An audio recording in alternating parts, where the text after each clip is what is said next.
Welcome back to Dwarves and Dice. This is a new playthrough. I will be attempting to do this without any healers, and I have a trick up my sleeve for this. So if you haven't seen my recent video, I made a multi-class between Warlock and Bard to take advantage of the Bard's extra short resting so that the Warlock can cast more spells. This will be a playthrough using that to its fullest advantage, and will not be running a healer after I get rid of Shadowheart from the start. So without further ado, I will go through the character. This will be her, a Tiefling Warlock. I went the Zerial subrace so I could get Thaumaturgy. Warlock, I've taken Eldritch Blast and Friends. I feel like Eldritch Blast is the classic, everyone requires to take it, and Friends is really useful to get some advantage on charisma checks. In terms of subclass, I've went the Fiend. I've taken Witch Bolt and Arms of Adar, so I've got single target and AoE damage. Eventually I will be able to spam spells, Warlock spells, and have no worry, so I'm hoping to get some better spells later on, but these will do for now. And I've got the Dark One's Blessing, so when I kill something, I get some temporary hit points to try and help with the lack of healer. Finally, I've went Sage, so that I have a little bit of Arcana and History, because I don't have that much intelligence. For Warlock, the most important stat is Charisma, then Constitution, then Dexterity. Funnily enough, it's the exact same for Bard in the same order. So by multi-classing both of them, I am using the same ability points, and overall will get more value out of it. Strength is my dump stat, which will be fine, and Intelligence and Wisdom are +0. Without further ado, let's proceed. Chosen the name Aelia, let's proceed and randomise a Guardian. Sure, most of you have been here before, so I'm just going to speed through this as quick as possible.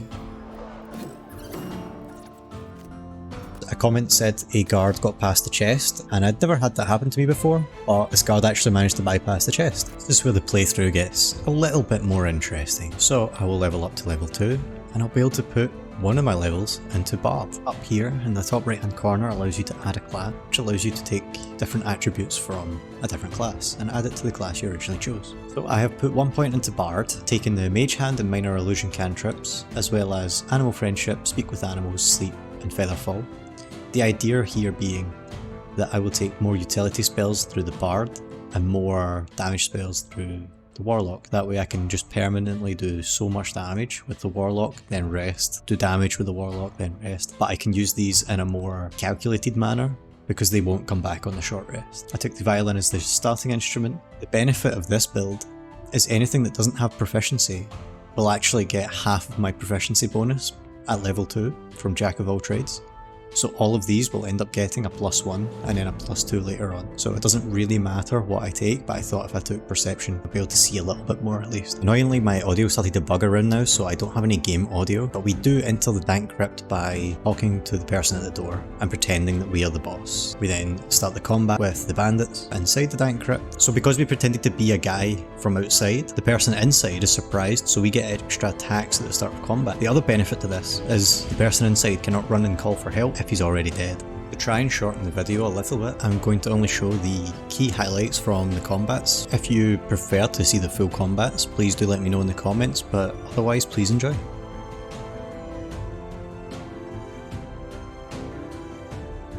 Perfect moment for Astarion to hit a nice sneak attack, but of course he misses. This then alerts the person to our rough location, so they will come and investigate on their turn. However, when they do, they are now in range of Lizelle and her OP sword that we got from the Nautiloid. So, one shot. I then opened the next door, and they lit it on fire. So what's the best way to fight fire, but with fire? Now their big guy comes and charges the Warlock, and that leaves him open to a sneak attack from Astarion. Good job. However, I accidentally take an opportunity attack, and that leaves him quite weak to a ranged attack from one of the enemies hiding behind the doorway.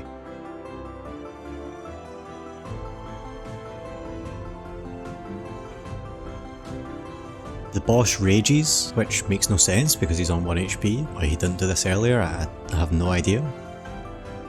And all it takes is just one more little stab from the Warlock, granting me the false life. Of course we need to help little Astarion back up. All we need to do now is kill the last remaining bandits and then heal up using a short rest.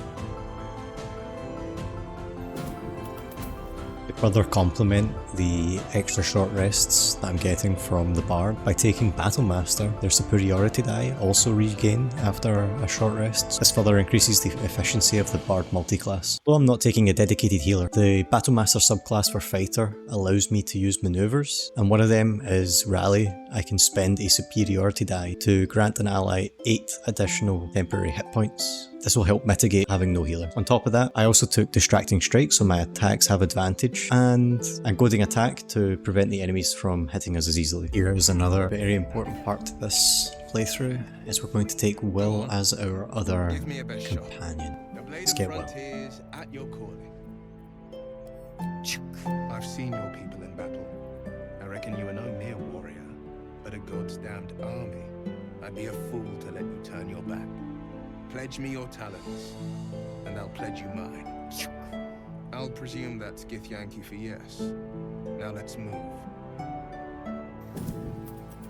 Okay, so he's going to be our animal speaker as well as being able to just tank a little bit more damage using False Life. You can do this for free, which seems really strong. Same with the Speak with Animals.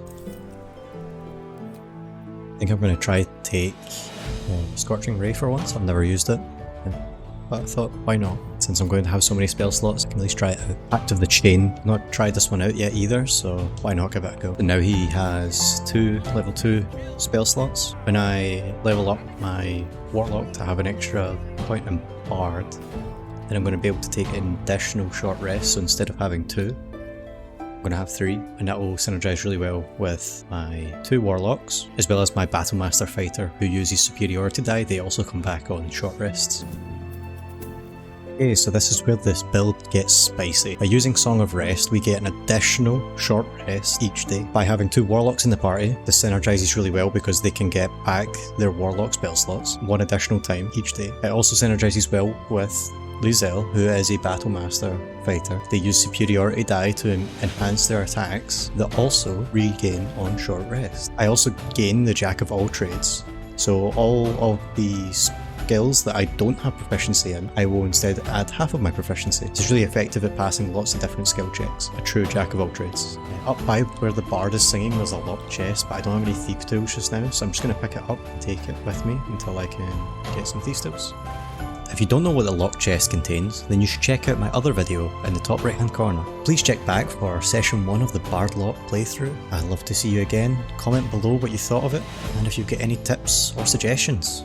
Thank you very much and have a wonderful day. Bye bye.